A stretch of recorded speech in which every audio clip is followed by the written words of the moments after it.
গল গ্যালেন্টসের একাদশে মেহেদী হাসান মিরাজ থাকলেও কলম্বো ক্যাপসের একাদশে হাসান মাহমুদকে না দেখে নিশ্চয়ই মন খারাপ করেছিলেন অনেক বাংলাদেশি ফ্যান। তবে দ্বিতীয় ইনিংসের শুরুতেই জানা যায় সুখবর, ইম্প্যাক্ট সাব হিসাবে মাঠে নামছেন হাসান মাহমুদ। আর নেমেই টাইগার পেসার রেখেছেন নিজের ইম্প্যাক্ট। তৃতীয় ওভারে প্রথমবার বলে আসেন আর তৃতীয় বলেই কাট করতে চাওয়া লাসিথ ক্রুজপুল্লের সাজঘরের টিকিট, কলম্বোকে এনে দেন প্রথম উইকেট। অন্যদিকে এক ওভারও বল করতে না পারা মেহেদী মিরাজ আজ পেয়েছেন ব্যাটিংয়ে প্রমোশন। আগের ম্যাচে নেমেছিলেন 4 নম্বরে। আজ হাসানদের বিপক্ষে প্রথম উইকেটের পরেই ক্রিজে আসেন মিরাজ। শুরুটাও বেশ ভালোই করেছেন টাইগার ওডিআই কাপ্তান, কিন্তু সেটা স্থায়ী হয়নি আজও। সুইপ করতে গিয়ে ফিরেছেন সাজঘরে, করেছেন 9 বলে 13 রান। অর্থাৎ এলপিএল এর টানা ব্যর্থতা চলছেই মেহেদী মিরাজের।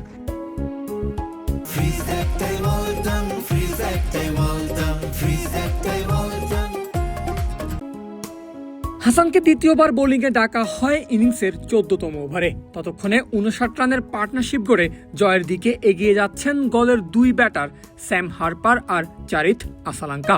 তবে ইম্প্যাক্ট হাসান এসেছেন আর এসেই আবারও রেখেছেন নিজের ইম্প্যাক্ট। আসালাঙ্কার উইকেট নিয়ে কলম্বোকে এনে দিয়েছেন মাস্ট নিডেড ব্রেক থ্রু। এরপরে যেন আবারও হাসান মাহমুদের কথা ভুলেই গেছেন কলম্বোর ক্যাপ্টেন কুশল মেন্ডিস। হাসানকে ডেকেছেন ইনিংসের একেবারেই অন্তিম ওভারে, যখন জয়ের জন্য গলের দরকার কেবলই 4 রান। হাসান করবেনই বাকি। হেরেছে কলম্বো ক্যাপস।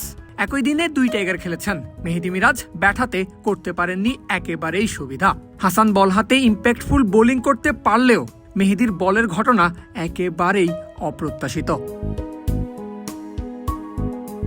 মেহেদী হাসান মিরাজের ওপর যেন একটা নিশ্চুপ প্রতিশোধ কিংবা ক্ষোভই ছাড়লেন গল গ্যালেন্টসের ক্যাপ্টেন দাসুন সানাকা। লঙ্কা প্রিমিয়ার লিগে নিজেদের দ্বিতীয় ম্যাচে কলম্বো ক্যাপসের বিপক্ষে মাঠে নামে মিরাজের দল গল গ্যালেন্টস, যে ম্যাচে আগে বল করে 20 ওভার শেষে 190 রানের টার্গেট পায় গ্যালেন্টরা। তবে লক্ষণীয় ব্যাপার হলো, নির্ধারিত 20 ওভারের জন্য ক্যাপ্টেন সানাকা 6 জন বোলার ব্যবহার করেছেন। তবে এর মধ্যে একবারের জন্য তিনি বাংলাদেশি অলরাউন্ডার মিরাজের হাতে বল তুলে দেননি। অথচ একদিন আগের চিত্রটাও ছিল একেবারেই বিপরীত।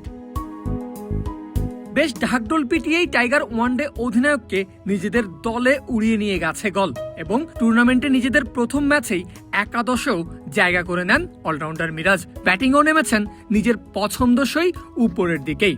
তবে 4-এ ব্যাট করতে নামা মিরাজ জাফনা কিংসের বিপক্ষে সেদিন করেছেন বেশ দৃষ্টিকটু ব্যাটিং। 17 বলে মাত্র 10 রান করে ফিরেছেন 58 স্ট্রাইক রেট নিয়ে।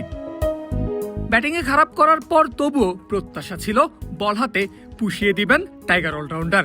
গলের ক্যাপ্টেন সানাকাও হয়তো সেই ভরসাতেই ইনিংসের প্রথম ওভারই তুলে দিয়েছেন অভিজ্ঞ মিরাজের হাতে। তবে হয়েছে হিতে বিপরীত। 2 ওভারে 29 রান হজম করার পর আর বলেই ডাকা হয়নি মিরাজকে।